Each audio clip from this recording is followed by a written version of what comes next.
a man who embodies dedication, excellence, and the spirit of leadership, has inspired many with his remarkable journey as an IRS officer. His ability to connect with young minds and ignite a spark of motivation is truly commendable. Let me proudly welcome Mr. Jyotis Mohan IRS to the stage to share his invaluable insights with us. Respected Chairman, Dr. Varki Abraham, Director Administration, Father T.A. Edayadi, Principal, Ms. Sunita Satish, Al Jamila, other dignitaries, dear teachers, students, parents, non-teaching staff, good morning to all. ഏറ്റവും ആദ്യം അൽ ജമീല പറഞ്ഞ കാര്യങ്ങൾ, അൽ Jameela already ആദ്യം മുതൽ സംസാരിച്ച ആൾക്കാരുടെ കാര്യങ്ങൾ സൂചിപ്പിച്ചു. അച്ഛൻ ഗ്രാറ്റിറ്റ്യൂഡിനെ പറ്റിയും ഇമോഷണൽ കണക്ഷനെ പറ്റിയും സൂചിപ്പിച്ചു. അതിനുശേഷം പ്രിൻസിപ്പൽ നിങ്ങളുടെ ഡെഡിക്കേഷൻ, ഫ്യൂച്ചർ എയിം അതിനെക്കുറിച്ച് സൂചിപ്പിച്ചു. അതിനുശേഷം ചെയർമാൻ ദൈവവിശ്വാസത്തെക്കുറിച്ചും സ്പിരിച്വാലിറ്റിയുടെ ഇമ്പോർട്ടൻസ്, അല്ലെങ്കിൽ നിങ്ങളുടെ ലക്ഷ്യത്തിലേക്ക് പോകുമ്പം ദൈവവിശ്വാസത്തിൻ്റെ ഇമ്പോർട്ടൻസിനെ കുറിച്ചും സൂചിപ്പിച്ചു. പിന്നെ അതെല്ലാം വന്ന് നിങ്ങളുടെ മുമ്പിൽ എക്സാമ്പിളായിട്ട് തന്നെ അൽ ജമീല അതിനെ റിഫ്ലക്റ്റ് ചെയ്യുകയും ചെയ്തു, ഓരോരുത്തരും പറഞ്ഞ കാര്യങ്ങൾ. എനിവേ, ഇന്ന് ഈ ക്യാൻഡിൽ ലൈറ്റ് സെറമണി എന്നൊക്കെ പറഞ്ഞാൽ ഞാൻ എൻ്റെ +2 കാലഘട്ടത്തേക്ക് പോയി. ഞാനിവിടെ വടവാതൂർ ജവഹർ നവോദയ വിദ്യാലയത്തിലാണ് +2 പാസ്സായത്. നമ്മളെന്താണെന്ന് വെച്ചാൽ 7 വർഷത്തെ റെസിഡൻഷ്യൽ ക്യാമ്പസ് വിട്ടു പോകുന്ന ദിവസം കൂടെയാണ് ഈ ഒരു ഗ്രാജുവേഷൻ ഡേ എന്ന് പറയുന്നത്. ഞങ്ങളൊക്കെ കുറച്ചുകൂടി ഇമോഷണലി ഭയങ്കരമായിട്ട് അതിനെ മനസ്സിൽ സൂക്ഷിക്കുന്ന ഒരു ദിവസമാണ്. കാരണം നമ്മൾ 7 വർഷം ഒരുമിച്ച് താമസിച്ച് പഠിച്ച് ആ ടീച്ചേഴ്സിനോടും ക്യാമ്പസിനോടും എല്ലാം വിട പറയുന്ന ദിവസമാണ് ഗ്രാജുവേഷൻ ഡേ. ഇവിടെ എനിക്ക് തോന്നുന്നു ആ ഒരു ഇമോഷനൊക്കെ ഏറെക്കുറെ നിങ്ങൾക്കും എല്ലാവരും, ഞാൻ മാഡത്തിനോട് ചോദിച്ചപ്പോൾ കുറച്ച് പേര് ഡേ സ്കോളേഴ്സാണ്, കുറച്ച് പേര് ഹോസ്റ്റലേഴ്സാണ് എന്ന് പറഞ്ഞു.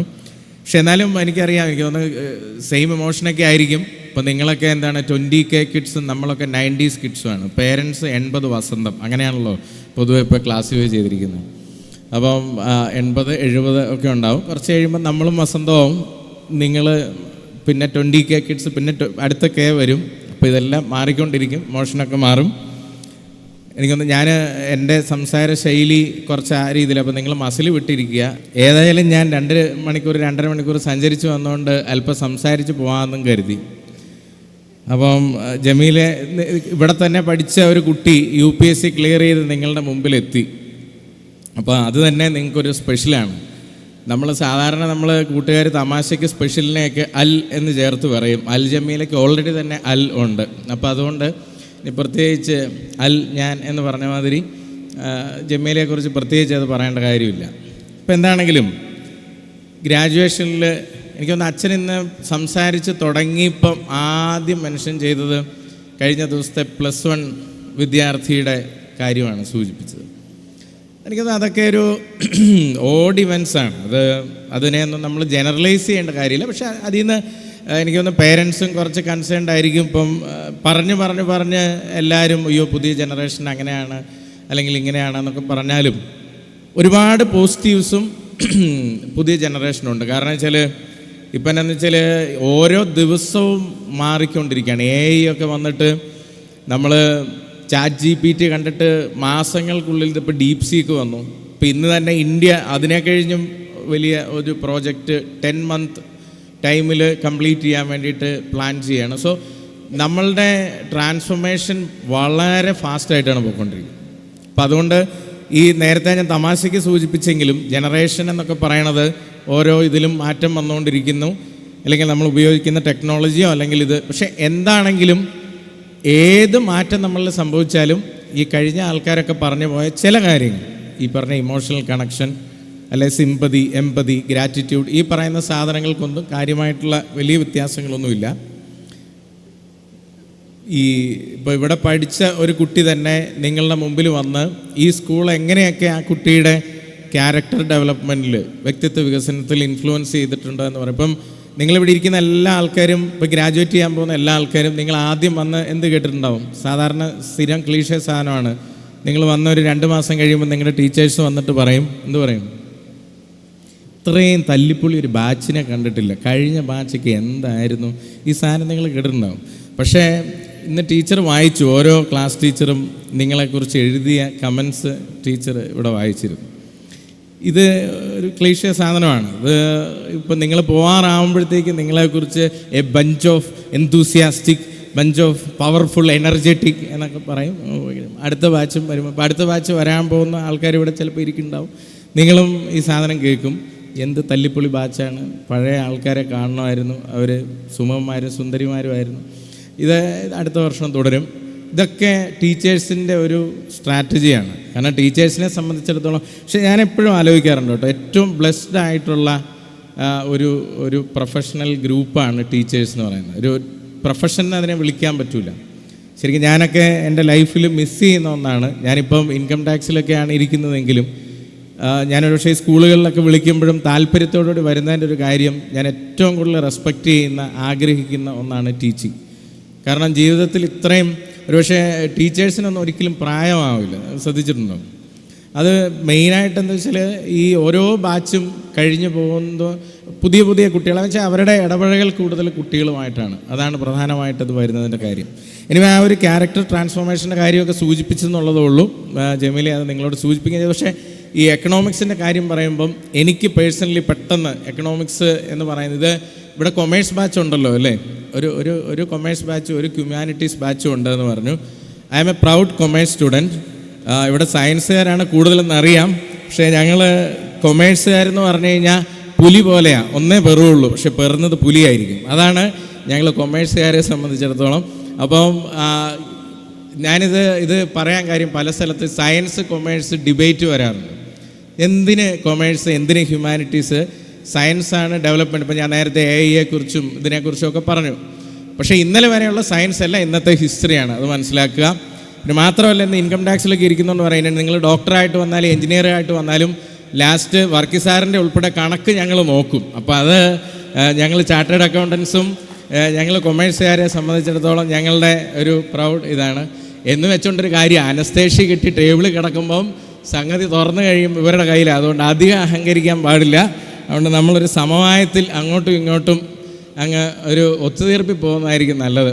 അപ്പോൾ അതുകൊണ്ട് ഞാൻ അതിനെക്കുറിച്ച് കൂടുതൽ പറഞ്ഞില്ല. പക്ഷേ എന്നാലും എക്കണോമിക്സ്, ഞാൻ ശരിക്കും 11ാം ക്ലാസ്സിൽ തോറ്റ വിദ്യാർത്ഥിയാണ്. ഇപ്പം സുനിതാ മിസ് വിചാരിക്കേണ്ട, ചതിച്ചല്ലോ ഈശ്വര, ഇവനെ എന്തിനിങ്ങോട്ട് വിളിച്ചു വരുത്തി. 10ാം ക്ലാസ്സിൽ എനിക്ക് സെക്കൻഡ് ക്ലാസ്സേ ഉണ്ടായിരുന്നുള്ളൂ. പക്ഷേ എൻ്റെ നാട്ടിലാർക്കും അറിയത്തില്ലായിരുന്നു ഞാൻ ഇവിടെ പഠിക്കുന്നതുകൊണ്ട്. നവോദയയിൽ കിട്ടിയെന്നൊക്കെ പറഞ്ഞു കഴിഞ്ഞാൽ വലിയ എന്തോ കൊമ്പുള്ള ടീമാണെന്നാണ് വിചാരം. നമ്മളിവിടെ വന്നിട്ട് കുറച്ച് അലമ്പായിരുന്നു. ഞാൻ ബാക്ക് ബെഞ്ചേഴ്സ് അസോസിയേഷൻ്റെ പ്രസിഡൻ്റായിരുന്നു. അപ്പോൾ അങ്ങനെ ആ ഒരു കാറ്റഗറിയിലാണ് പൊയ്ക്കൊണ്ടിരുന്നത്. ടീച്ചേഴ്സും പൊതുവെ അങ്ങനെയാണ് അല്ലേ, ഫ്രണ്ടിൽ ഉത്തരം പറയുന്ന ബുജികളുടെ ഒരു ഗ്രൂപ്പും എപ്പോഴും ഇടയ്ക്ക് ഇച്ചിരി കലിപ്പിലാണ് വരുന്നതെങ്കിൽ ആദ്യം ബാക്കിലേക്ക് വന്ന് ചോദ്യം ചോദിക്കും. അപ്പോൾ എഴുന്നേറ്റ് നിർത്തി പുറത്തേക്ക് ഇറക്കി വിടുക, അങ്ങനത്തെ കലാപരിപാടികളൊക്കെ ഉണ്ടാവും. അപ്പോൾ നമ്മളെ സംബന്ധിച്ചിടത്തോളം 10th 11th അങ്ങനെ പോയി. 12th എത്തിയപ്പോഴാണ് ശരിക്കും എനിക്കൊരു സ്പാർക്ക് എൻ്റെ ലൈഫിലുണ്ടായത്. ഞാൻ ഈ പുറത്തേക്ക് പോകുന്ന കുട്ടികളോടാണ് ഇത് പറയുന്നത്. സ്പാർക്ക് എന്ന് പറയുന്നത് എല്ലാവരുടെ ലൈഫിലുണ്ടാവും. അത് 70ാം വയസ്സിലൊക്കെ വന്ന ഒരു സ്പാർക്ക് ഒരാൾ കൂടെ പോവും, കഴിഞ്ഞു, തീർന്നു, അത്രേ ഉള്ളൂ. പക്ഷേ ഈ സ്പാർക്ക് ഒരു 20s അല്ലെങ്കിൽ ഒരു മാക്സിമം 25ൻ്റെ ഉള്ളിൽ വന്നാൽ പിന്നെ നമ്മൾ വേറെ ലെവലിലേക്ക് പോകും. എൻ്റെ ലൈഫിൽ അങ്ങനെ ഒരു സ്പാർക്ക് ഈ 12th വന്നത്. അതിന് കാരണം എക്കണോമിക്സ്. അതുകൊണ്ടാണ് ഈ ജമീല എക്കണോമിക്സ്, IES ഇതെല്ലാം കണക്ട് ചെയ്തത് അവിടെയാണ്. അതായത് 12ാം ക്ലാസ്സിൽ നടന്നുള്ളൊരു ഇൻസ്പെക്ഷൻ, ഇപ്പം നവോദയ വിദ്യാലയ സമിതിയിൽ നിന്ന് ഇൻസ്പെക്ഷൻ വരുന്നു. അപ്പം ഞാനൊക്കെ എങ്ങനെയാണെന്ന് വെച്ചാൽ ഇൻസ്പെക്ഷൻ എന്നൊക്കെ പറഞ്ഞു കഴിഞ്ഞാൽ പിന്നെ അന്ന് ഉറക്കം ഉണ്ടാവില്ല. കാരണം എൻ്റെയൊക്കെ നോട്ട്ബുക്ക് തുറന്ന് മേടിച്ച് നോക്കിക്കഴിഞ്ഞാൽ സ്കൂള് പൂട്ടിപ്പോകും. അത് നമുക്കറിയാം. കാരണം നോട്ട് എന്നൊക്കെ പറയുന്നത് താരേ സെമീൻബർ, അത് എല്ലാം തലയ്ക്ക് മുകളിൽ കൂടെ പോവുള്ളൂ. ഉച്ച കഴിഞ്ഞുള്ള ക്ലാസ്സിലൊക്കെയാണ് ഒരു ECG റിപ്പോർട്ട് പോലെ കാണുള്ളൂ പലതും. അങ്ങനെ ഉണ്ടാവും. നിങ്ങൾ ഇപ്പോൾ ബോർഡ് എക്സാം വരുമല്ലേ, സമയമാകുമ്പോഴത്തേക്ക് സ്വന്തം കൈയക്ഷരം വായിക്കാൻ പറ്റിയല്ലാത്ത ഒത്തിരി പേരുണ്ടാവും. ഞാൻ അങ്ങനെയുള്ളവർ ചിരിച്ചാൽ മാത്രം മതി, എനിക്ക് കാര്യം മനസ്സിലാവും. അപ്പം നന്നായിട്ട് എഴുതുന്നവരുടെ നോട്ട്ബുക്കിന് ക്യൂ നിൽക്കും, അവരുടെ നോട്ട് ഫോട്ടോസ്റ്റാറ്റ് എടുക്കുക, എന്നിട്ട് അത് നോക്കി പഠിക്കുക. അങ്ങനത്തെ ഒരുപാട് കാര്യങ്ങൾ. അതൊന്നും ഞാൻ സീക്രട്ട് അധികം റിവീൽ ചെയ്യുന്നില്ല, കാരണം നിങ്ങൾ എന്നെ തല്ലും പുറത്തോട്ട് ഇറങ്ങും. അപ്പോൾ അതുകൊണ്ട് ഞാൻ അധികം പറയുന്നില്ല. എന്നാലും നമുക്കറിയാം കാര്യങ്ങളൊക്കെ. അപ്പോൾ ഏതാണ്ട് ആ ഒരു രീതിക്കൊക്കെ ആയിരുന്നു. അപ്പോൾ അങ്ങനെ നടന്ന ഒരു ഇൻസ്പെക്ഷൻ ഡേയിൽ ഫോർച്ചുനേറ്റ്ലി ഓർ അൺഫോർച്ചുനേറ്റ്ലി ഒരു എക്കണോമിക്സ് ക്ലാസ്സിലാണ് ഈ ഇൻസ്പെക്ഷന് വേണ്ടിയിട്ട് അവർ കയറി വരുന്നത്. അപ്പോൾ എന്നെ എക്കണോമിക്സ് പഠിപ്പിച്ചിരുന്ന തമിഴ്നാട്ടിൽ നിന്നുള്ളൊരു പളനി വേലു എന്ന് പറഞ്ഞിട്ടൊരു സാറാണ്. അപ്പോൾ ഈ ഇൻസ്പെക്ഷൻ വന്നപ്പോൾ എന്ത് വെച്ചാൽ ടീച്ചേഴ്സ് വന്നിട്ട് ബുജികളെ 2 ഗ്രൂപ്പായിട്ട് തിരിച്ചു. ഒരു സെറ്റിനെ ഫ്രണ്ടിൽ വരുത്തി, ഒരു സെറ്റിനെ ബാക്കിൽ വരുത്തി. എന്നെയൊക്കെ കൊണ്ട് ഒളിപ്പിച്ചിരുത്തി, മിണ്ടരുത് അവിടെ ഇരുന്നോണോ എന്നൊക്കെ പറഞ്ഞു. അപ്പോൾ നമ്മളിങ്ങനെ ചങ്കിടിച്ചിരിക്കുകയാണ്, വരല്ലേ എന്നൊക്കെ പ്രാർത്ഥിച്ചിരിക്കുകയാണ്. ഇപ്പോൾ ഈ എക്കണോമിക്സ് ക്ലാസ്സിൽ ഇദ്ദേഹം ഒരു പുറത്തുനിന്നുള്ള ഒരു ഡൽഹിയിൽ നിന്ന് വന്നിരിക്കുന്ന ഒരു സാറാണ്. അദ്ദേഹം കയറി വന്ന് ക്ലാസ്സിൽ ഇങ്ങനെ നോക്കിയപ്പോൾ ബോർഡിൽ ഇൻഫ്ലേഷൻ, ഇപ്പോൾ എക്കണോമിക്സുകാരല്ലാത്തവർക്കും ഇൻഫ്ലേഷൻ എന്ന് പറഞ്ഞാൽ ഇപ്പം ഇന്ത്യൻ എക്കോണമി ഫേസ് ചെയ്യുന്ന ഒരു കാര്യമാണ്. നിങ്ങൾ ന്യൂസ് പേപ്പർ നോക്കിയാൽ കാണാം, പണപ്പെരുപ്പം എന്ന് പറയും. അതായത് ഡിമാൻഡ് ആൻഡ് സപ്ലൈ എന്നൊക്കെ പറയുന്നത് എല്ലാവർക്കും മനസ്സിലാകില്ലെങ്കിലും അത്യാവശ്യം വീട്ടിൽ കാശ് തികയാത്ത അവസ്ഥ. അച്ഛനോട് ചോദിച്ചു കഴിഞ്ഞാൽ മനസ്സിലാവും, അല്ലെങ്കിൽ അമ്മയോട് ചോദിച്ചാൽ മനസ്സിലാവും. ഇതാണ് പണപ്പെരുപ്പം അല്ലെങ്കിൽ ഇൻഫ്ലേഷൻ, ചുരുക്കത്തിൽ പറഞ്ഞാൽ. അപ്പം ഇൻഫ്ലേഷനെ കുറിച്ചാണ് പറഞ്ഞുകൊണ്ടിരുന്നത്. അപ്പം ഇദ്ദേഹം ക്ലാസ്സിൽ കയറി വന്നിട്ട് what you mean by inflation? അപ്പോൾ ഇതുപോലെയാണ്, പിൻ ഡ്രോപ്പ് സൈലൻസ് ആണ് എല്ലാവരും. അപ്പം സാർ ഇത്തിരി പുറകോട്ട് മാറിയിട്ട് ക്ലാസ്സിലെ ബിബിനെ നോക്കിയിട്ട് ഇങ്ങനെ കൈകൊണ്ട് കാണിച്ചപ്പം ബിബിൻ എണീറ്റിട്ട് sir inflation means price rise എന്ന് പറഞ്ഞു. അപ്പോൾ ഇദ്ദേഹം പറഞ്ഞു, okay you are right, but inflation is an economic phenomena. I wish to hear clear definition of that phenomena in inflation. Bibin പറഞ്ഞതിൻ്റെ മേളിൽ ഇനിയൊരു ആൻസർ കയറില്ല. എല്ലാവരും ഇങ്ങനെ താഴോട്ട് കുനിഞ്ഞിരിക്കുകയാണ്.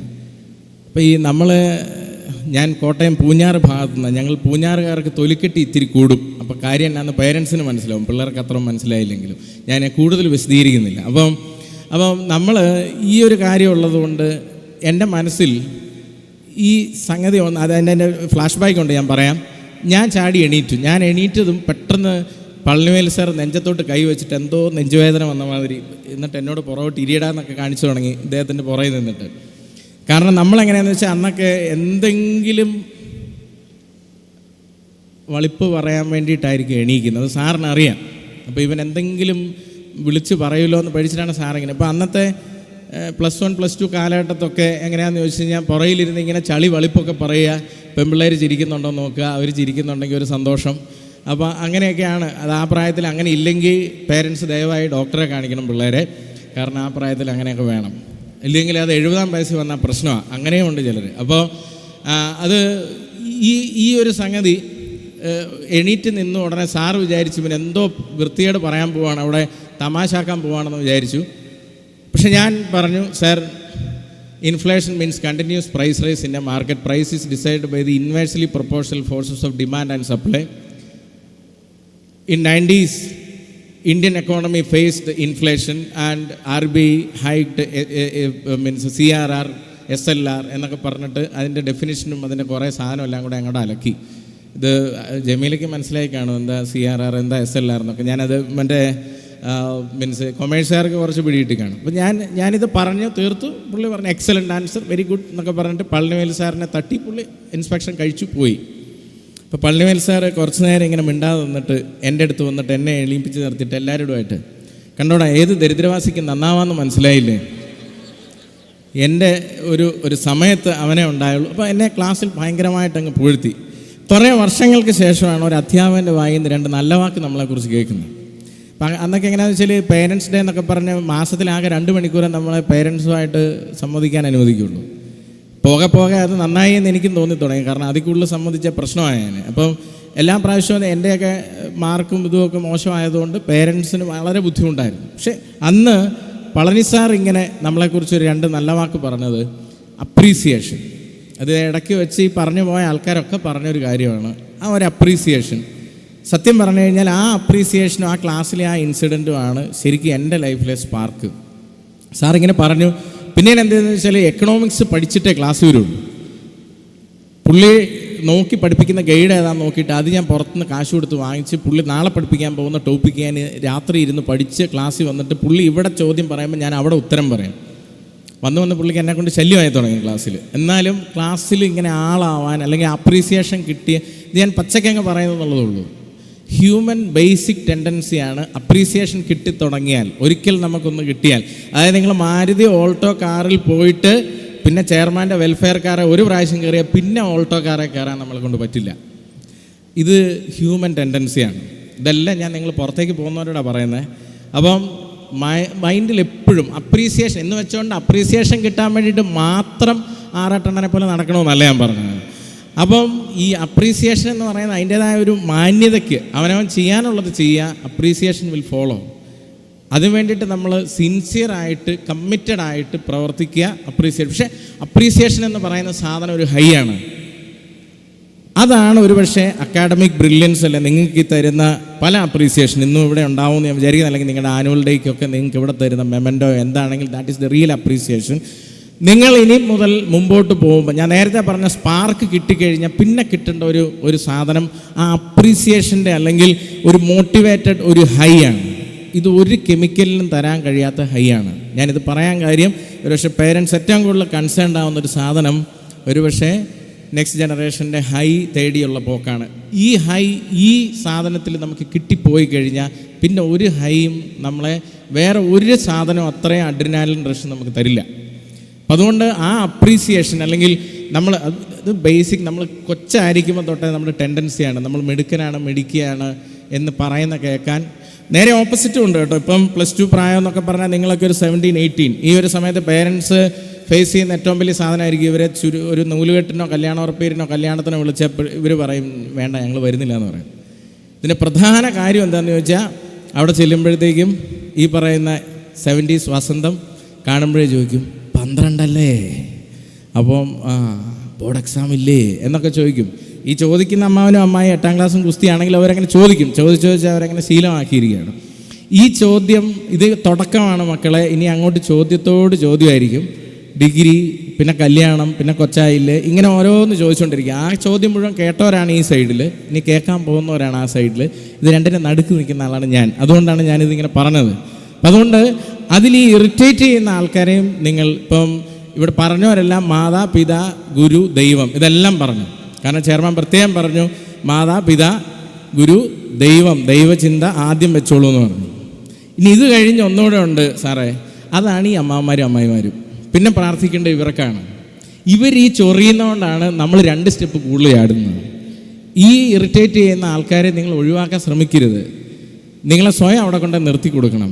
അവർ നിങ്ങളെ ചൊറിയും, അപ്പം നിങ്ങൾ ചാടും. ഞാൻ നേരത്തെ പറഞ്ഞ സാധനം നിങ്ങളുടെ എയിമിലേക്ക് 2 സ്റ്റെപ്പ് കൂടുതൽ ചാടുന്നത്, ഇത് ഞാനൊരു സിംബോളിക്കലി പറഞ്ഞെന്നുള്ളൂ. This is the real society to which you are going to be thrown. നിങ്ങൾ സൊസൈറ്റി ഇനി അങ്ങോട്ട് ഇറങ്ങാൻ പോവാണ്. നിങ്ങൾ ചെയ്യുന്ന കാര്യത്തിനൊക്കെ ഈ പറയുന്ന സാധനങ്ങൾ വരും. നിങ്ങളിതിനെ അവോയ്ഡ് ചെയ്യാൻ നോക്കിക്കഴിഞ്ഞാൽ ഓടിക്കൊണ്ടേയിരിക്കുകയുള്ളൂ. You face those challenges. എന്നിട്ട് അതിൽ നിന്ന് നിങ്ങൾ ഓരോന്ന് അച്ചീവ് ചെയ്ത് കിട്ടുന്ന ഹൈ ഉണ്ടല്ലോ, ആ ഹൈ നിങ്ങൾ സൂക്ഷിച്ചോളുക മനസ്സിൽ. അപ്പോൾ അത് ആ ഒരു സ്പാർക്കിൽ നിന്ന് ആ ഹൈയിലേക്ക് പോയി നിങ്ങൾ എന്താണോ ഒരു എയിം വെക്കുന്നത്. പിന്നെ വേറെ കാര്യങ്ങൾ പറയാം. നിങ്ങൾ ഏത് സ്ട്രീം എടുത്തു, ഇത് പലപ്പോഴും ഇപ്പോൾ കാണുന്ന ഒരു കാര്യമാണ് ജോബ് സാറ്റിസ്ഫാക്ഷൻ എന്ന് പറയുന്ന വലിയൊരു കാര്യമാണ്. ജോബ് സാറ്റിസ്ഫാക്ഷൻ എന്നോ അല്ലെങ്കിൽ അൾട്ടിമേറ്റ് പീസ് എന്നോ ലൈഫെന്നോ അത് ഒരുപക്ഷെ ഇവിടെ ഇരിക്കുന്ന പേരൻസിന് കുറച്ചുകൂടെ കണക്ട് ചെയ്യും. നിങ്ങളതിലേക്ക് പോകുന്ന ആൾക്കാരാണ്. പലപ്പോഴും പേരൻസ് നമ്മൾ ഉപദേശിക്കുന്ന കാര്യം അവരുടെ ലൈഫിൽ വന്ന മിസ്റ്റേക്ക് നമ്മളിൽ റിപ്പീറ്റ് ചെയ്യല്ലേ എന്ന് വിചാരിച്ചിട്ടാണ്. കാരണം ഒരു പേരൻ്റ് ഏറ്റവും കൂടുതൽ തൻ്റെ ലൈഫിനെ കണക്ട് ചെയ്ത് കാണുന്ന മക്കളെയാണ്, വേറെ ആരെയല്ല. അപ്പം അതുകൊണ്ട് അവരുടെ ലൈഫിൽ വന്ന എന്തെങ്കിലും കാര്യങ്ങളുടെ എക്സ്പീരിയൻസ് അവർ 40 or 50 വയസ്സുകൊണ്ട് അവർ എക്സ്പീരിയൻസ് ചെയ്ത കാര്യങ്ങളാണ് നമുക്ക് പറഞ്ഞു തരുന്നത്. അതൊരു കാരണവശാലും, കാരണം ചിലതെങ്കിലുമൊക്കെ ഞാൻ റിഗ്രറ്റ് ചെയ്യുന്നു, അതുകൊണ്ടാണ് ഇത് നിങ്ങളോട് ഞാൻ തുറന്ന് സമ്മതിക്കുന്നത്. അതിൽ നിന്ന് നല്ലത് ഉൾക്കൊള്ളുക. ചില സമയത്ത് ഇത്തിരി ഇതൊക്കെ ആയിപ്പോവും. കാരണം ചിലപ്പം പണ്ട് നടന്നു പോയി പഠിച്ചതിൻ്റെ കഥയും പണ്ട് പാരകൻ ചെരുപ്പായിരുന്നു ഞാൻ ഇട്ടിരുന്നതെന്നും പണ്ട് വള്ളിനിക്കറിട്ടുകൊണ്ട് പോയ കഥയൊക്കെ പറഞ്ഞ് പിള്ളേരെ വെറുപ്പിക്കും. അതും ചെയ്യരുത്, ഓവറാക്കല്ല്. നൈസായിട്ടൊക്കെ പറഞ്ഞു കൊടുത്തോളൂ. കാരണം കുറച്ച് ബുദ്ധിമുട്ടുകളുണ്ട് എന്നും അല്ലെങ്കിൽ നമ്മളുടെ വന്ന വഴിയും കാര്യങ്ങളൊക്കെ പറയുന്നത് തെറ്റില്ല. പക്ഷെ പറഞ്ഞങ്ങ് വെറുപ്പിച്ച് കളയരുത്. കാരണം അത് കഴിയുമ്പോൾ ഇവർ പിന്നെ അങ്ങ് വെറുത്ത് കഴിഞ്ഞാൽ പിന്നെ നമ്മളെ കമ്മ്യൂണിക്കേഷൻ ലൈൻ പോയി പോകും. പിന്നെ മാത്രമല്ല ഈ ഒരു ഏജിൽ ഞാൻ നേരത്തെ പറഞ്ഞതുപോലെ ചങ്കനും ചങ്കത്തിയും ഒക്കെ ആവുന്ന ഒരു റേഞ്ചിലേക്ക് പോവും. അതിനെ കുറച്ച് ആ ലൈനിൽ വിട്ടാൽ മതി. പിന്നെ ചില പേരൻസ് പറയാനുണ്ട് ഞങ്ങൾ ഫ്രണ്ട്സാണ്. ഒരിക്കലും ഫ്രണ്ട്സ് ആവില്ല. പേരൻസ് എപ്പോഴും പേരൻസാണ്, ഫ്രണ്ട്സ് എപ്പോഴും ഫ്രണ്ട്സാണ്. രണ്ടും ഡിഫറൻറ്റാണ്. പേരൻസിന് ഫ്രണ്ട്സും ആവാൻ പറ്റില്ല, ഫ്രണ്ട്സിന് പേരൻസും ആവാൻ പറ്റില്ല. അത് രണ്ടും അതാത് കാറ്റഗറി നിൽക്കുന്ന. ഫ്രണ്ട്ലി ആവാം, ഫ്രണ്ട്സ് ആവാൻ പറ്റില്ല. പക്ഷേ നിങ്ങൾ കുട്ടികളും അതനുസരിച്ച്, കാരണം ഇത് ഞാൻ പറയാൻ കാര്യം, ഇതൊക്കെ നിങ്ങൾ ഗ്രാജുവേറ്റ് ചെയ്യുന്ന കൂട്ടത്തിൽ ലൈഫിൽ ചില കാര്യങ്ങളുണ്ട്. ഇവിടെ പറഞ്ഞവരെല്ലാം ആ കാര്യങ്ങളാണ് പറഞ്ഞത്. ലൈഫിൽ സക്സസ് എന്ന് പറയുന്നത് അക്കാഡമിക് ബ്രില്യൻസും നമ്മൾ വാങ്ങിക്കൂട്ടുന്ന ഡിഗ്രീസും മാത്രമല്ല, അതിൽ നേരത്തെ പറഞ്ഞ കുറേ കാര്യങ്ങളുണ്ട്. അത് നമ്മൾ കണക്ട് ചെയ്യുന്നതും സൊസൈറ്റിയായിട്ട് കണക്ട് ചെയ്യുന്നതും ഇമോഷണലി കണക്ട് ചെയ്യുന്ന കാര്യങ്ങളൊക്കെ ഉണ്ട്. അപ്പോൾ അതൊക്കെ നമ്മൾ സൂക്ഷിച്ചാൽ തന്നെ അൾട്ടിമേറ്റ് ആയിട്ടുള്ളൊരു പീസ്, അല്ലെങ്കിൽ അൾട്ടിമേറ്റ് ആയിട്ടുള്ളൊരു സക്സസിൻ്റെ ഒരു ഫീൽ എന്നൊക്കെ പറയുന്നത് അവിടെയാണെന്ന് തോന്നുന്നു. കാരണം ഞാനിത് പറയാൻ കാര്യം, ഞാൻ എല്ലാ ആഴ്ചയും എൻ്റെ നാട്ടിൽ പോകും. പൂഞ്ഞാറ് പെരിങ്ങളം എന്ന് പറയുന്ന ഒരു ഗ്രാമപ്രദേശമാണ്. ഇപ്പോൾ എക്കണോമിക്സിൻ്റെ കാര്യം പറഞ്ഞപ്പോൾ ഇപ്പം ഞാൻ പലയിടത്തും ചെല്ലുമ്പം എന്നോട് ചോദിക്കാറുണ്ട്, പണ്ടേ കൊമേഴ്സിൻ്റെ സാധ്യത തിരിച്ചറിഞ്ഞ് പഠിച്ചതായിരിക്കുമല്ലേ എന്നൊക്കെ. സത്യാവസ്ഥ എന്നാന്ന് ഞാൻ നിങ്ങളോട് പറഞ്ഞല്ലോ. 10ാം ക്ലാസ്സിൽ മാർക്കുണ്ടായിരുന്നില്ല, സയൻസ് ചോദിച്ചു കഴിഞ്ഞാൽ അടി കിട്ടുമായിരുന്നു, കൊമേഴ്സേ കിട്ടിയുള്ളൂ. അതുകൊണ്ട് കൊമേഴ്സ് ക്ലാസ്സിലേക്ക് പോയി എന്നുള്ളതല്ലാണ്ട് കൊമേഴ്സ് കണ്ടറിഞ്ഞും തിരിച്ചറിഞ്ഞും പഠിച്ച ആളൊന്നുമല്ല അന്നത്തെ സമയത്ത്. പിന്നെ അതിലേ പോയി കഴിഞ്ഞപ്പം പിന്നെ എന്താണ് ഇനി മുന്നോട്ട് പോസിറ്റീവായിട്ട് നമുക്ക് ചെയ്യാൻ കഴിയുക എന്ന് ചിന്തിച്ച് ആ +2 കിട്ടിയ ഒരു സ്പാർക്കിൽ നിന്നാണ് മുമ്പോട്ട് പോയത്. ഞാൻ ആ കഥയുടെ ഫ്ലാഷ് ബാക്ക് പറയാമെന്നും കൂടെ പറഞ്ഞിരുന്നു, അതും കൂടെ പറഞ്ഞ് ഞാൻ അവസാനിപ്പിക്കുക. അതായത് നിങ്ങളോട് ഞാൻ പറഞ്ഞു, നിങ്ങൾക്കിപ്പോൾ തോന്നുന്നുണ്ടാവും ഇവനെ ഉഴപ്പനാന്ന് പറഞ്ഞു, 11ാം ക്ലാസ്സിൽ തോറ്റു എന്ന് പറഞ്ഞു, ഇവൻ എങ്ങനെ എക്കണോമിക്സ് ക്ലാസ്സിൽ ആ ഉത്തരം പറഞ്ഞു എന്നുള്ളത് ഇപ്പോഴും ഒരു ചോദ്യചിഹ്നമാണ്. അതിൻ്റെ സത്യാവസ്ഥ എന്നാന്ന് ചോദിച്ചാൽ, ഇംഗ്ലീഷ് പഠിപ്പിക്കുന്ന കുറുപ്പ് സാറുണ്ട്. കുറുപ്പ് സാറിൻ്റെ ഓരോ പീരീഡും സ്റ്റാർട്ട് ചെയ്യുക 2 മിനിറ്റ് സ്പീച്ചോടുകൂടിയാണ്. നമ്മളെങ്ങനെയാണെന്ന് വെച്ച് കഴിഞ്ഞാൽ രാവിലെ ഒരു ബുക്കൊക്കെ എടുത്ത് വെച്ച് ഇങ്ങനെ പോരുന്നതല്ലാണ്ട് എന്താ ഏതാണെന്നൊന്നും അന്വേഷിക്കാറില്ല. അപ്പം ഇതിലിങ്ങനെ ലിസ്റ്റ് ഇട്ട് വെച്ചിട്ടുണ്ടാവും അതാത് ദിവസം സ്പീച്ച് പറയേണ്ട ആൾക്കാരുടെ. അപ്പം അന്ന് വന്ന സുഹൃത്തുക്കൾ പറയുമ്പോഴാണ് അറിയുന്നത് അന്ന് എൻ്റെ സ്പീച്ചാണെന്നുള്ളത്. ഇപ്പോൾ സെക്കൻഡ് പീരീഡ് ഇംഗ്ലീഷാണ്, ഫസ്റ്റ് പീരീഡിൽ വേറെ എന്തോ സബ്ജക്റ്റ് ആയിരുന്നു. ഏറ്റവും പുറകിലിരിക്കുന്നതുകൊണ്ട് അവിടെ ഇരുന്ന് ഒന്ന് തപ്പി നോക്കി എന്തെങ്കിലും പറയണമല്ലോ. ഈ കുറുപ്പ് സാർ എന്നാന്ന് ചോദിച്ചാൽ, അന്നൊക്കെ എന്ന് പറഞ്ഞാൽ അടിക്കാം ഇടിക്കാം, കുറുപ്പ് സാർ പുറത്തിനിട്ട് ഇടി വെച്ച് തരും. ഇന്നത്തെ കാലത്ത് അതൊന്നും പിള്ളേർക്ക് പറഞ്ഞാൽ മനസ്സിലാവില്ലായിരിക്കും. ഇന്നത്തെ കാലം എന്ന് പറഞ്ഞാൽ ഞാൻ അസീറിൻ്റെ ഷീലയുടെ കാലത്തുള്ളതല്ല, എന്നാലും ആ ഒരു സമയത്തൊക്കെ കുറച്ചുകൂടെ തല്ലും തലോടലും ഒക്കെ ഉണ്ടായിരുന്ന കാലമാണ്. അപ്പോൾ ഇത് കഴിഞ്ഞ് ക്ലാസ്സിൻ്റെ പുറത്തിറക്കി വിടും. പുറത്ത് നിൽക്കുമ്പോൾ പ്രിൻസിപ്പാൾ അതുവഴി വരും. എന്നാന്ന് ചോദിക്കുമ്പോൾ കാറ്റ് കൊള്ളാൻ നിന്ന്, എന്നാൽ പിന്നെ വീട്ടിൽ നിന്ന് അച്ഛനെ കൂടെ വിളിച്ച് കാറ്റ് കൊള്ളിക്കാമെന്ന് പറയും. അങ്ങനെ പല പല സംഭവങ്ങൾ അവിടെ സംഭവിക്കും. അപ്പോൾ ഇതൊക്കെ കൊണ്ട് പേടിച്ചിട്ട് എന്തെങ്കിലും ഒന്ന് നോക്കിക്കളയാമെന്ന് വിചാരിച്ച് ഞാൻ എൻ്റെ ബുക്കുകളൊക്കെ എടുത്ത് നോക്കിയപ്പം ആകെപ്പാടെ നോട്ട് എന്തോ എഴുതി വെച്ചിരുന്നത് ഈ എക്കണോമിക്സിൻ്റെ നോട്ട്ബുക്കിൽ ഇൻഫ്ലേഷനെ കുറിച്ചിട്ടുള്ള നോട്ടായിരുന്നു. കുറുപ്പ് സാറിൻ്റെ ഇടി കൊള്ളാതിരിക്കാൻ വേണ്ടിയിട്ട് പഠിച്ച സാധനമാണ് ഈ പറയുന്ന ഇൻഫ്ലേഷൻ്റെ ഡെഫിനിഷൻ അവിടെ ഇരുന്ന് വായിച്ചു പഠിച്ചത്. ഇത് നമ്മളുടെ ലൈഫിലെ ചില ജാക്ക് പോട്ട് വരുന്നത് ഇങ്ങനെയാണ്. അതായത് നമ്മുടെ ലൈഫിൽ എപ്പോഴും ജാക്ക് പോട്ട് വരും എന്നാണ്. റോന്ദ ബായൻ്റെ ദി സീക്രട്ട് എന്ന് പറയുന്ന ബുക്ക് നിങ്ങൾ വായിച്ചിട്ടുണ്ടെങ്കിൽ അതിനകത്തൊക്കെ പറയുന്നത് വെച്ചാൽ അത് ഗ്രാറ്റിറ്റ്യൂഡിനെ കുറിച്ചാണ് മെയിൻലി പറയുന്നത്. പക്ഷേ നമ്മുടെ ലൈഫിൽ എപ്പോഴും ഏതെങ്കിലും അവസരത്തിൽ എല്ലാവരുടെ ലൈഫിലൊരു ജാക്ക് പോട്ട് ഉണ്ടാവും. അപ്പോൾ എല്ലാവർക്കും ഉണ്ടാവും. ഇപ്പം ഞാൻ കഴിഞ്ഞ ആഴ്ചയിൽ റെഡ് ക്രോസിൻ്റെ ഒരു പ്രോഗ്രാമിൽ നിങ്ങളെ 24 ഒരു കുട്ടിയെ കണ്ടിട്ടുണ്ടാവും. റിയാൻ എന്ന മറ്റാണ് കുട്ടിയുടെ പേര്. ആ കുട്ടിയായിരുന്നു അതിൽ ചീഫ് ഗസ്റ്റായിട്ടുണ്ടായിരുന്നത്. അന്ന് ഭിന്നശേഷി ദിനത്തിൽ ഭിന്നശേഷി ഇതിൽപ്പെട്ട ആ കുട്ടി 24 പിയാനോ വായിക്കുന്ന കുട്ടിയാണ്. 12 വയസ്സേ ഉള്ളൂ. ആ കുട്ടിയുടെ പേരിൽ ഗിന്നസ് റെക്കോർഡ് അങ്ങനെ ഏതാണ്ടൊക്കെ ഉണ്ട്, എത്ര മണിക്കൂർ ഇത് വായിച്ചതിൻ്റെയും ഒക്കെ.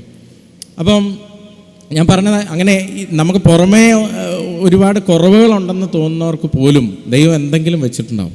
അപ്പോൾ ഈ ജാക്ക് പോട്ട് എൻ്റെ ലൈഫിലെ ജാക്ക് പോട്ട് ആ ഒരു ഇൻസിഡൻ്റ് ആയിരുന്നു ബേസിക്കലി. അപ്പോൾ ആ ഒരു സമയത്ത് അത് എണീറ്റ് നിന്ന് പറയാൻ കിട്ടിയ ആവേശം, അത് ക്ലാസ്സിലിരിക്കുന്ന ആൾക്കാർക്ക് മനസ്സിലായി എന്നുള്ളത്, അത് ടീച്ചേഴ്സിന് മനസ്സിലായില്ല. ഇത് കുറുപ്പ് സാറിൻ്റെ ഇടിയിൽ നിന്ന് രക്ഷപ്പെടാൻ വേണ്ടി ഇംഗ്ലീഷ് ക്ലാസ്സിൽ പഠിച്ച സാധനമാണ്.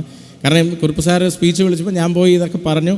അപ്പം ഈ സംഗതി എന്തോ ഇംഗ്ലീഷിലാണ് പറഞ്ഞതെന്നുള്ളതുകൊണ്ട് സാർ എന്നെ തല്ലാതെ വിടുകയും ചെയ്തു. കാരണം അത് എക്കണോമിക്സ് ആകുമ്പോഴത്തേക്കും അതിൻ്റെ സ്ട്രാറ്റജിക് ടെർമിനോളജി ഒക്കെയാണ് നമ്മൾ യൂസ് ചെയ്യുക. അതിൻ്റെ വഴിക്ക് വിട്ടു. പക്ഷേ ആ ദിവസം അത് എണീറ്റ് നിന്ന് പറയാൻ പറ്റിയതുകൊണ്ട് ആ സമയം കടന്നുപോയി എന്നുള്ളത് എൻ്റെ ലൈഫിൽ. പിന്നെ അവിടെ കിട്ടിയ അപ്രീസിയേഷൻ.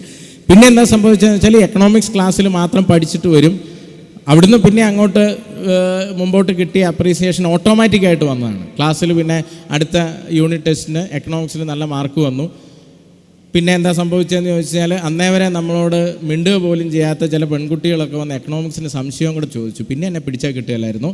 പിന്നെ എക്കണോമിക്സ് നമ്മൾ മാസ്റ്റർ ചെയ്യാൻ തുടങ്ങി. അപ്പോൾ എക്കണോമിക്സ് ക്ലാസ്സിൽ കണ്ടമാനം പഠിച്ചു തുടങ്ങി കഴിഞ്ഞ് മറ്റ് ടീച്ചേഴ്സും നമ്മളോട് സംസാരിച്ച് തുടങ്ങി. പിന്നെ ആ ഒരു ഇതിലേക്ക് മാറിപ്പോയി. 12th ഈ പറഞ്ഞ 88% 12th പാസ്സായി. 59% ആണ് എൻ്റെ 10th എൻ്റെ റെക്കോർഡ്. ഇതൊക്കെ എനിക്ക് സിവിൽ സർവീസ് ഇൻ്റർവ്യൂവിലൊക്കെ പോയപ്പോൾ ഒരു അഡ്വാൻറ്റേജ് ആയിരുന്നു. കാര്യം നേരെ തിരിച്ചാണ് പലപ്പോഴും സംഭവിക്കാറ്. 10th മാർക്ക് പിന്നെ +2 ഇച്ചിരി താഴെ, പിന്നെ ഡിഗ്രി ആകുമ്പോൾ താഴോട്ട് പോകും, പിന്നെ അങ്ങോട്ട് എങ്ങനെയാണെന്ന് പറയാൻ പറ്റില്ല. ഇത് റിവേഴ്സ് ആയിരുന്നത് കൊണ്ട് അത് തന്നെ ഒരു ചോദ്യമായിരുന്നു എന്നെ സംബന്ധിച്ച് എൻ്റെ ഇൻ്റർവ്യൂവിൽ. അപ്പം ഞാൻ കുറേയൊക്കെ കാര്യങ്ങൾ ഇങ്ങനെ വിശദീകരിച്ച് കൊടുക്കുകയും ചെയ്തു, എൻ്റെ ലൈഫിലുണ്ടായ കാര്യങ്ങൾ. എനിവേ, ഞാൻ കൺക്ലൂഡ് ചെയ്യുന്നതിന് മുമ്പ്, ഇപ്പം ഞാൻ ആ കഥ പൂർത്തീകരിച്ചു എന്ന് മാത്രം, ഒരു കാര്യം കൂടെ. നേരത്തെ ഞാൻ പറഞ്ഞ പോലെ സക്സസിൻ്റെ ഡെഫിനിഷൻ എന്താണ്, എമ്പതി, സിമ്പതി, ഗ്രാറ്റിറ്റ്യൂഡ്, ഇതൊക്കെ നമ്മൾ അവിടെ ഇവിടെയൊക്കെ പറഞ്ഞു, പല ആൾക്കാർ സംസാരിച്ചു. എന്നെ സംബന്ധിച്ച് നിങ്ങൾ അഥവാ എന്താണ് സക്സസ് എന്ന് ചോദിച്ചു കഴിഞ്ഞാൽ, സക്സസ് നിങ്ങൾ എവിടെയെങ്കിലും ഫീൽ ചെയ്തിട്ടുണ്ടോ വെച്ചാൽ, സക്സസ് ഡെഫിനിഷൻ എല്ലാവരെ സംബന്ധിച്ചിടത്തോളം സക്സസിൻ്റെ ഡെഫിനിഷൻ ഡിഫറൻ്റ് ആണ്. തളർന്ന് കട്ടിൽ കിടക്കുന്ന ഒരാളെ സംബന്ധിച്ചിടത്തോളം കയ്യും കാലും ഒന്ന് അനക്കുക എന്നുള്ളതായിരിക്കും സക്സസ്. 2 കാലിൽ എണീറ്റ് നിന്ന് എനർജറ്റിക്കായി നിൽക്കുന്ന എന്നെ നിങ്ങളെ സംബന്ധിച്ചിടത്തോളം നമ്മളുടെ എയിം ഡിഫറൻ്റ് ആയിരിക്കും, നമ്മുടെ വിഷൻ ഡിഫറൻ്റ് ആയിരിക്കും. +2 കഴിഞ്ഞ് പുറത്ത് പോകുന്ന നിങ്ങളെ സംബന്ധിച്ചിടത്തോളം വേണ്ട ഒരു പ്രധാനപ്പെട്ട സാധനം, keep A vision and start your mission. ആ വിഷൻ വെച്ചിട്ടൊരു മിഷൻ സ്റ്റാർട്ട് ചെയ്യുക. ആ വിഷൻ അവനവൻ്റെ കപ്പാസിറ്റിക്കും, കാരണം സെൽഫ് ഇവാലുവേഷൻ്റെ ടൈമാണ് ഈ സമയം. നേരത്തെ ഞാൻ പറഞ്ഞതാണ് പേരൻസിൻ്റെ, അതുകൊണ്ടാണ് ഞാൻ ജോബ് സാറ്റിസ്ഫാക്ഷൻ എന്നൊക്കെ പറഞ്ഞത്. നിങ്ങൾക്ക് ഇഷ്ടമുള്ളതിനെ, ഇപ്പം സ്ഥിരം ക്ലീഷേ ഡയലോഗുകളാണ്, ഇഷ്ടമുള്ളതിനെ പെർസ്യൂ ചെയ്യുക, എന്നിട്ട് അത് നിങ്ങളുടെ കരിയറാക്കി മാറ്റുക. പലപ്പോഴും അതൊരു 50% വരെ പ്രാക്ടിക്കലാവാം, അതിന് മുകളിൽ ബുദ്ധിമുട്ടാണ്.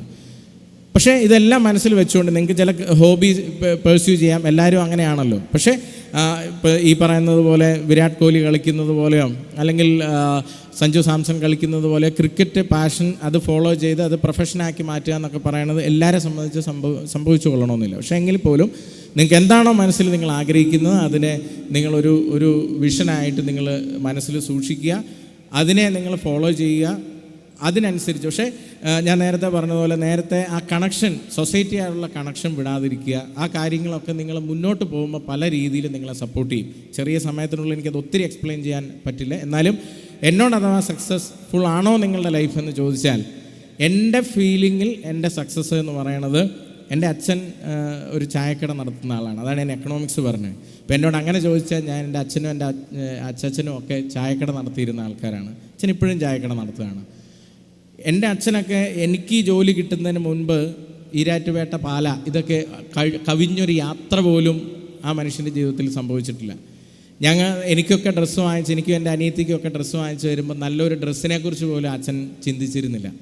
ഇന്ന് എൻ്റെ ഏറ്റവും വലിയ സന്തോഷം എന്ന് പറയുന്നത്, ഞാൻ എൻ്റെ അച്ഛനെയും അമ്മയും അവരാഗ്രഹിച്ചതും അവരൊരു പക്ഷേ സ്വപ്നം കണ്ടതും കാണാത്തതുമായ സ്ഥലങ്ങളിലൊക്കെയും കൊണ്ടുപോകാനും കാണിക്കാനും, അവരെ ഏറ്റവും നല്ല ഹോട്ടലുകളിൽ ഭക്ഷണം കഴിപ്പിക്കാനും, അവർക്ക് ആഗ്രഹമെന്ന് എനിക്ക് തോന്നിയിട്ടുള്ളതൊക്കെയും ഞാൻ എൻ്റെ അച്ഛനും അമ്മയ്ക്കും വേണ്ടിയിട്ട് സാധിച്ചു കൊടുക്കാൻ പറ്റി. നമ്മളുടെ ലൈഫിന് വേണ്ടിയിട്ടാണ് ഈ അച്ഛനും അമ്മയും ഇത്രയും. അതൊന്നും ഇത് ഞാനിങ്ങനെ പറഞ്ഞാൽ നിങ്ങൾക്ക് ഓവറായി തോന്നും. കാരണം ഇത് എനിക്ക് 2 മക്കളുണ്ടായപ്പോഴാണ് എനിക്കത് കൂടുതൽ മനസ്സിലായത്. ഒരടപ്പ് വിഴുങ്ങിയാൽ തീരും. നമുക്കത് നമ്മുടെ കുട്ടികളെ നോക്കണം മനസ്സിലാകുക. ഒരടപ്പ് വിഴുങ്ങിയാൽ തീരുന്നിടത്ത് നിന്ന് ഇവിടം വരെ ഞാനും നിങ്ങളുമൊക്കെ എത്തിയെങ്കിൽ അതിൻ്റെ പിന്നിൽ ഒരുപാട് എഫേർട്ടുണ്ട്, അതിൻ്റെ പിന്നിൽ ഒരുപാട് സാക്രിഫൈസ് ഉണ്ട്. പ്രത്യേകിച്ച് അമ്മമാർ അവരവരുടെ കരിയർ സാക്രിഫൈസ് ചെയ്തിട്ടുണ്ടാവും, അവരുടെ ഇഷ്ടങ്ങൾ സാക്രിഫൈസ് ഉണ്ടാവും, അവരുടെ ഉറക്കം സാക്രിഫൈസ് ചെയ്തിട്ടുണ്ടാവും, പലതും. അതുകൊണ്ടാണ് ഞാൻ പറഞ്ഞത്, ചങ്കും ചങ്കത്തിയൊക്കെ ഉണ്ടാവും. ലാസ്റ്റ് മറ്റേ 250 മൈലിലൊക്കെ പോയി ലാസ്റ്റ് മറ്റേ ട്രാൻസ്ഫോമറെ തൂങ്ങി കിടന്നിട്ട് മറ്റേ അട്ടം നോക്കി ഇങ്ങനെ കിടക്കും ചിലർ. അന്നേരം അപ്പി മൂത്രം കോരാൻ അമ്മ മാത്രമേ കാണുള്ളൂ. അപ്പോൾ അതുകൊണ്ട് ആ ഇമോഷൻ മനസ്സിൽ സൂക്ഷിച്ചോളുക. എത്ര ആയാലും വാക്കുകൊണ്ടോ നോക്കുകൊണ്ടോ പ്രവൃത്തി കൊണ്ടോ അത് മറന്നുപോയി ഡയലോഗുകൾ അടിക്കാതിരിക്കുക. ഞാൻ ആദ്യം അവരോടും പറഞ്ഞു വെറുപ്പിക്കരുതെന്ന് പറഞ്ഞു. നേരെ തിരിച്ചിതൊന്ന് മനസ്സിൽ സൂക്ഷിച്ചോളുക. എൻ്റെ മനസ്സിൽ, എൻ്റെ ലൈഫിൽ, അതുകൊണ്ടാണ് ഞാൻ പറഞ്ഞത്, എൻ്റെ പേരൻസിൻ്റെ കണ്ണിൽ കണ്ട സന്തോഷങ്ങൾ ഇപ്പോഴും ഞാനത് ആഗ്രഹിക്കുന്നു. എൻ്റെ മരണം വരെ ഞാൻ കാണാൻ ആഗ്രഹിക്കുന്നത് അതാണ്, എൻ്റെ അച്ഛൻ്റെ അമ്മയുടെ സന്തോഷം. അത് അവർക്ക് കൊടുത്തതുകൊണ്ട് മാത്രമല്ല കേട്ടോ, എൻ്റെ അച്ഛൻ്റെ അമ്മയുടെയും കൂടുതൽ എൻ്റെ അമ്മ ഒരു പൊതുപ്രവർത്തകയാണ്, മാഡത്തിനൊക്കെ അറിയാം. അവരുടെ കൂടുതൽ സന്തോഷം എങ്ങനെയാണെന്ന് വെച്ചാൽ, അവർ പല ദിവസങ്ങളിലും എൻ്റെ നാട്ടിലെ കൊച്ചു കാര്യങ്ങൾ, ഒരു ആശുപത്രി അഡ്മിഷൻ, അല്ലെങ്കിൽ ഒരു ജോലിയുടെ കാര്യം, അല്ലെങ്കിൽ ഒരു സ്കൂൾ അഡ്മിഷൻ്റെ കേസ്. ഇപ്പോൾ ഗുഡ് ഷെപ്പേഴ്സിൽ അഡ്മിഷൻ കിട്ടുന്നില്ല എന്ന് പറഞ്ഞാൽ എനിക്ക് ഒന്നുമല്ലെങ്കിൽ ഇന്ന് ഇവിടെ വന്നു പോയതിൻ്റെ ഇതിലെങ്കിലും എനിക്ക് ചെയർമാനെയോ മാഡത്തിനെയോ വിളിച്ച് ഒരു റെഫറൻസ് കൊടുക്കാം, ഈ കുട്ടിക്ക് പറ്റുമെങ്കിൽ ഒരു അഡ്മിഷൻ കൊടുക്കും. അല്ലെങ്കിൽ ഒരു ആശുപത്രിയിൽ ബില്ല് തീർക്കാറാകുമ്പോൾ ഒരു കൺസെഷൻ ചോദിക്കാൻ പറ്റും. അപ്പോൾ അതുകൊണ്ട് IRS ഇരുന്നുകൊണ്ട് ഞാൻ എല്ലാവരെയും ഇൻകം ടാക്സ് റെയ്ഡ് നടത്തിയോ എത്ര ടാക്സ് പിരിച്ചെടുത്തു എന്നുള്ളത് അത് ഞാൻ അവിടെ ഇല്ലെങ്കിൽ സംഭവിക്കും. പക്ഷേ പെരിങ്ങളത്തെ സാധാരണക്കാരെ സംബന്ധിച്ചിടത്തോളം, അല്ലെങ്കിൽ എൻ്റെ നാട്ടിലെ സാധാരണക്കാരെ സംബന്ധിച്ചിടത്തോളം, ഞാൻ അവർക്ക് ഏതെങ്കിലും രീതിയിൽ ഡയറക്റ്റ്ലി ഓർ ഇൻഡയറക്റ്റ്ലി ഹെൽപ്ഫുൾ ആവുന്നതാണ് എൻ്റെ ലൈഫിൽ ഞാൻ സക്സസ് ആയിട്ട് കണ്ടിട്ടുള്ളത്. ആ സക്സസ് കണ്ടിന്യൂ ചെയ്യണമെന്ന് ഞാൻ ആഗ്രഹിക്കുന്നു. അത് നിങ്ങളിവിടെ നിൽക്കുന്നതിൽ എത്ര പേര്, ഇപ്പോൾ ഞാൻ മാഡത്തിനോട് ചോദിച്ചു പറഞ്ഞു, പലരും NRIs ആണെന്നൊക്കെ പറഞ്ഞു, but still you be connected. അത് ഈ സ്കൂളെന്ന് പറയാം, ഈ നാടെന്ന് പറയാം, നിങ്ങളുടെ പേരൻസ് എന്ന് പറയാം, നിങ്ങൾ വരുന്ന സൊസൈറ്റി ഏതാണ് അതെന്ന് പറയാം. നമുക്ക് ചില ഡ്യൂട്ടീസ് ഉണ്ട്, അതും കൂടെ മനസ്സിൽ വെച്ചുകൊണ്ട് ഞാൻ നേരത്തെ പറഞ്ഞ ആ ഒരു വിഷൻ, ഒരു എയിം ഫിക്സ് ചെയ്തോളുക, ഒരു ഗോൾ ഫിക്സ് ചെയ്തോളുക. Because this is the right time, this is the turning point. ഞാൻ എൻ്റെ സ്റ്റോറിയൊക്കെ പറഞ്ഞതിൽ ഒരു കാര്യം കൂടെ, നിങ്ങൾ തോറ്റുപോയി പുറകിൽ പോയി എന്നൊക്കെ പറഞ്ഞത് ഞാൻ ഒന്നുകൂടെ ഞാൻ എടുത്തു പറയുകയാണ്. ഇന്നലെ കഴിഞ്ഞത് വരെ പാസ്റ്റ്, ബോർഡ് എക്സാം വരികയാണ്. ഈ വരുന്ന ദിവസങ്ങളിൽ നിങ്ങളിടുന്ന എഫേർട്ട് നിങ്ങൾക്ക് തരാൻ പോകുന്ന റിസൾട്ട്, അത് ഒരുപാട് കാര്യങ്ങൾ നിങ്ങളുടെ ഫ്യൂച്ചറിനെ വല്ലാണ്ട് ഡിപ്പെൻഡ് ചെയ്യുന്ന കാര്യമാണ്. അപ്പോൾ അതുകൊണ്ട് ഇനി വരുന്ന ദിവസങ്ങൾ വളരെ ഫോക്കസ്ഡ് ആയിരിക്കുക. മാർക്കിന് വേണ്ടി മാത്രമല്ല പഠിക്കേണ്ടതെന്നൊക്കെ പറയുമെങ്കിലും ഈ ദിവസങ്ങളിൽ ഇനി അതിൽ ഫോക്കസ്ഡ് ആയിരിക്കുക. മുമ്പോട്ട് അതിനനുസരിച്ച് വരുന്ന ഒരു 5-7 വർഷം ഒന്ന് ഫോക്കസ്ഡ് ആയാൽ നിങ്ങൾ വളരെ, ഇപ്പം നിങ്ങൾ ഇമോഷണലി ഇവിടുന്ന് ഇറങ്ങിയൊക്കെ പോവില്ലേ. ഞാനീ പറയുന്നത് എപ്പോഴാണ് മനസ്സിലാകാമെന്ന് ചോദിച്ചാൽ, ഞാനിതൊക്കെ കഴിഞ്ഞു പോകുന്നതുകൊണ്ടാണ് ഞാൻ പറയുന്നത്. ഒരു 10 വർഷം 15 വർഷങ്ങൾക്ക് ശേഷം നിങ്ങളുടെ ബാച്ചിൻ്റെ ഗെറ്റ് ടുഗദർ നടക്കും. അന്നേരമാണ് നിങ്ങളിത് തിരിച്ചറിയുക. അന്ന് ചിലരെങ്കിലും ആ ഗെറ്റ് ടുഗദറിൽ പോകാൻ മടിക്കുന്നുണ്ടെങ്കിൽ ഇന്ന് നിങ്ങൾ ഇവിടെ പോകുന്ന അല്ലെങ്കിൽ ഇവിടെ നിങ്ങൾ നഷ്ടപ്പെടുത്തുന്ന ചിലതെങ്കിലും താൽക്കാലികമായിട്ട് മറ്റുള്ളവരെ ഇമ്പ്രസ് ചെയ്യാൻ വേണ്ടിയിട്ട് കുറച്ച് കോപ്രായം കാണിച്ചൊക്കെ പോകുമ്പോൾ ഒരു കാര്യം സൂക്ഷിച്ചു. ഞാനിത് ബാക്ക് ബെഞ്ചേഴ്സിന് വേണ്ടിയിട്ട് അഥവാ ഉണ്ടെങ്കിൽ, ഈ സ്കൂളിലൊക്കെ അങ്ങനെയുള്ളവരുണ്ടോയെന്ന് എനിക്കറിയില്ല, പക്ഷേ അങ്ങനെ ഉണ്ടെങ്കിൽ ഞാൻ പറയുകയാണ്, this is the right time to make a change. ഈ സമയത്ത് നിങ്ങൾ വിചാരിച്ചു കഴിഞ്ഞാൽ അത് വളരെയധികം മാറ്റിയെടുക്കാൻ പറ്റും ലൈഫിൽ. അതുകൊണ്ടാണ് ഞാൻ പറഞ്ഞത് 15 വർഷങ്ങൾക്കപ്പുറമുള്ളൊരു ഗെറ്റ് ടുഗദറിനെ കുറിച്ച് ചിന്തിക്കുക. അന്ന് നിങ്ങൾ ഇൻഫീരിയോറിറ്റി കോംപ്ലക്സ് കൊണ്ട് ആ ഗെറ്റ് ടുഗദറിന് പോകാതിരിക്കുന്ന അവസ്ഥ നിങ്ങൾക്ക് വരരുത്. സോ ആരെയും തോൽപ്പിക്കാനല്ല, ആരെയും തോൽപ്പിക്കാതെ നമുക്ക് ജയിക്കാൻ പറ്റും. ആ ജയം മനസ്സിൽ സൂക്ഷിച്ചോളൂ, അതനുസരിച്ചുള്ളൊരു വിഷൻ മനസ്സിൽ സൂക്ഷിച്ചോളൂ. So once again thanks Good Shepherds, thanks Sunitha ma'am, thanks Varkey sir, thanks for inviting me, having me here. It's a great privilege. ഇതുപോലുള്ളൊരു സ്കൂളിൽ വന്ന് സംസാരിക്കാൻ കഴിയുക എന്ന് പറയുന്നൊരു വലിയ പ്രിവിലേജായിട്ട് ഞാൻ എടുക്കുന്നു. സമയം കുറച്ച് ഞാൻ എടുത്തു എന്ന് എനിക്കറിയാം, പക്ഷേ ഇത്രയൊക്കെ കേട്ടപ്പോൾ എനിക്കും പറയണമെന്ന് തോന്നിയത് കൊണ്ട് ഞാൻ പറഞ്ഞതാണ്. അതിനും ഒരു കാരണമുണ്ട്. എപ്പോഴും ക്രൗഡ് നല്ലതാണെങ്കിലേ നമുക്ക് പറയാൻ തോന്നുള്ളൂ. അത്രയും നല്ല സ്റ്റുഡൻസും ടീച്ചേഴ്സും പേരൻസും ആണ് എന്നുള്ള വൈബിലാണ് ഞാനിതെല്ലാം നിങ്ങളുടെ അടുത്ത് പറഞ്ഞത്. കുറച്ചെങ്കിലും കണക്ട് ചെയ്തെങ്കിൽ നല്ലതാണ് എന്ന് ഞാൻ വിശ്വസിക്കുന്നു. അതിൽ നിങ്ങൾ എന്തെങ്കിലും പോസിറ്റീവായിട്ട് റിഫ്ലക്റ്റ് ചെയ്യുമെന്ന് ഞാൻ വിശ്വസിക്കുന്നതുകൊണ്ട് ഞാൻ സംസാരിച്ചു എന്ന് മാത്രം.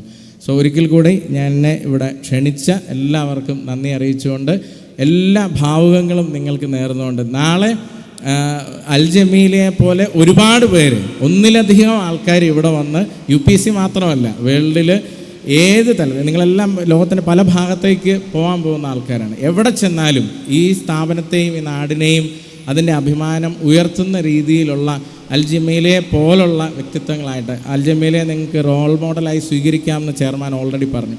ഇങ്ങനത്തെ അനേകം റോൾ മോഡലുകൾ നിങ്ങൾക്കിടയിലുണ്ടാവട്ടെ. നാളെ നിങ്ങളിവിടെ ചീഫ് ഗസ്റ്റായിട്ട് വരുന്ന ദിവസം ഉണ്ടാകട്ടെ എന്ന് ആത്മാർത്ഥമായിട്ട് ജഗദീശ്വരനോട് പ്രാർത്ഥിച്ചുകൊണ്ട്, നിങ്ങളുടെ ബോർഡ് എക്സാമിന് ഏറ്റവും നല്ല സ്കോർ ഉണ്ടാവട്ടെ, നല്ല വിജയം ഉണ്ടാവട്ടെ എന്ന് ആത്മാർത്ഥമായി ഈശ്വരനോട് പ്രാർത്ഥിച്ചുകൊണ്ട് ഞാൻ നിർത്തുന്നു. നന്ദി, നമസ്കാരം.